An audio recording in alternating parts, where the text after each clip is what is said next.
போயிட்டே இருப்பேன். அன்பு மகளே, நலமா? இனிய மதிய வணக்கம் மகளே. வணக்கம் வணக்கம். அண்ணாவா அம்மாவா தெரியல, அப்பாவா அம்மாவா தெரியல. இந்த நாள் இணைய நாளாக அமைய வாழ்த்துக்கள். நன்றி நன்றி அம்மா. பைலவர்னா அப்பாவா இருப்பாங்கன்னு நினைக்கிறேன். குணா, சொல்லுங்க சிஸ்டர், என்ன சாப்பாடு நீங்கள்?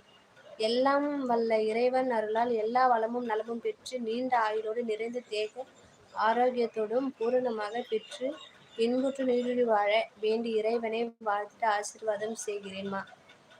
மகளே, ஓம் நமச்சிவாய. ஓம் நமச்சிவாய. ஓம் நமச்சிவாயப்பா. ஓம். குணா, கோச்சிக்காதீங்கன்னு சொல்றாங்க. அப்பா அப்பா தான்மா மகளே. ஓகே ஓகே அப்பா. அப்பா எந்த ஊர்ல இருந்து வரீங்க? என்ன பண்றீங்க? அப்பா நீங்க சேனலா?